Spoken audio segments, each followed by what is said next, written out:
안녕하세요. 오늘 저희가 함께 살펴볼 이야기는요. 아버지가 딸에게 전하는 마음이 담긴 글입니다. 아빠가 딸에게 전하는 삶의 지혜라는 책에서 가져왔는데요. 네, 이게 편지 형식이라 더 와닿는 부분들이 있는 것 같아요. 맞아요. 그래서 오늘은 그 속에서 삶의 어려움을 헤쳐나갈 지혜, 특히 뭐랄까 꾸준함, 또 작은 시작의 중요성, 그리고 집중 이런 것들에 대해 좀 더 깊이 얘기 나눠보려고 합니다. 좋습니다. 아버지의 조언이지만 사실 우리 모두에게 필요한 그런 보편적인 지혜들이죠. 당신의 삶에도 적용할 점을 분명 찾으실 수 있을 겁니다. 첫 번째 키워드가 바로 꾸준함인 것 같아요. 그 인용된 중국 속담 있잖아요. 가장 힘든 길을 가려면 한 번에 한 발씩만 내디디면 된다. 아, 네, 그거요. 단 계속해서 발을 움직여야 한다. 이 부분이 핵심이죠. 맞아요. 그 계속 움직여야 한다는 말이 참 인상 깊었어요. 그러니까 엄청 큰 목표 앞에서 막막할 때 그냥 지금 당장 한 걸음 거기에만 집중하라는 거잖아요. 정확해요. 그리고 그냥 시작만 하는 게 아니라 가다가 넘어질 수도 있고 잠깐 쉴 수도 있잖아요. 그래도 포기하지 않고 다시 가는 거. 그 지속성이 정말 중요하다는 이야기거든요. 그렇죠. 심리적으로도 부담이 확 줄어들 것 같아요. 너무 큰 걸 보면 지레 겁먹게 되는데 네, 감당하기 힘든 목표를 잘게 나누는 거죠. 지금 할 수 있는 작은 행동에 집중하면 오히려 계속 나아갈 힘을 얻게 되고요. 이게 어떻게 보면 가장 현실적인 방법이에요. 어려운 문제 앞에서요. 혹시 지금 당신 앞에 놓인 가장 큰 도전 그게 뭔지 한번 떠올려 보시면 어떨까요? 그리고 그걸 위한 아주 작은 첫걸음 그건 뭘지 한번 생각해 보는 거죠. 좋은 질문이네요. 그 첫걸음이라는 게 또 다음 이야기랑 자연스럽게 연결되는 것 같아요. 아, 그렇죠. 작은 변화의 힘, 그 도미노 이야기? 네, 맞아요. BJ 손턴의 말, 모든 위대한 변화는 차례로 쓰러지는 도미노처럼 시작된다. 처음엔 정말 별거 아닌 것 같은 작은 행동 하나가 그게 연쇄 반응을 일으켜서 상상도 못한 큰 결과를 만들어낸다는 거잖아요. 바로 그거죠. 도미노 첫 조각은 진짜 살짝만 건드려도 넘어가잖아요. 근데 그 힘이 계속 전달되고 퍼지면서 나중에는 엄청난 걸 쓰러뜨리죠. 습관이 딱 그래요. 매일 뭐 10분 책 읽기 이런 거요? 네, 그런 거요.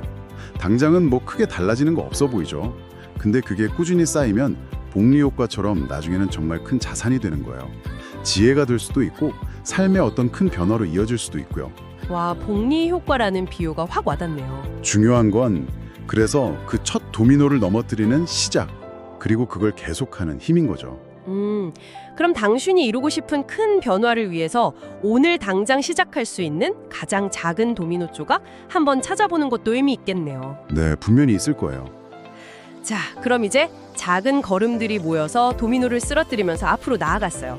근데 방향을 잃으면 안 되잖아요. 그렇죠. 이제 집중이 필요한 거죠. 여기서 조지 패튼 장군의 말이 인용되는데 스스로 결정한 단 하나를 위해 노력하는 외골수가 되어라. 이 외골수라는 표현 좀 세게 들리기도 하는데요. 네, 그렇죠.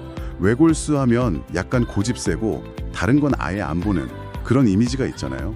근데 여기서 말하는 건 그런 부정적인 의미라기보다는 긍정적인 의미의 외골수? 내가 진짜 중요하다고 정한 단 하나에 내 시간과 에너지를 쏟아붓는 거죠. 아하, 선택과 집중이네요. 맞아요. 그래야 뭔가 의미 있는 결과물을 만들 수 있다는 거죠. 비유하자면 뿌리를 깊게 내리고 한 방향으로 튼튼하게 자란 나무처럼요. 그래야 열매를 맺잖아요. 그 과정이 힘들 때는 어떻게 하라고 조언하나요? 그럴 땐 처음 그 목표를 세웠을 때 그 설렘, 그 간절함, 그걸 다시 떠올려 보는 게 도움이 될 거라고 해요. 그게 다시 나아갈 힘을 준다는 거죠. 결국에는 꾸준히 한 걸음씩 걷고 그 작은 습관들이 도미노처럼 이어지고 또 내가 정한 목표에 흔들리지 않고 집중하는 것. 이 세 가지가 딱 맞물려 돌아가야 하는 거군요. 네, 맞습니다. 그렇게 어려움을 헤쳐나가고 원하는 삶을 만들어갈 수 있다는 거죠. 참 따뜻한 아버지의 조언이지만 사실 누구에게나 필요한 지혜 같아요. 정말 그래요. 그런데 이 조언들이 아버지의 시선에서 나왔잖아요.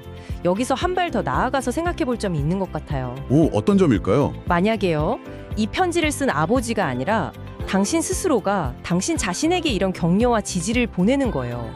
뭐랄까, 내 안에 응원장장을 두는 거죠. 아, 내면의 응원자요. 흥미로운 관점이네요. 네, 어쩌면 당신의 성장을 위한 가장 강력하고 흔들리지 않는 지지자는 다른 누구도 아닌 바로 당신 자신이 될 수 있지 않을까요? 와, 그거 정말 중요한 말씀 같아요.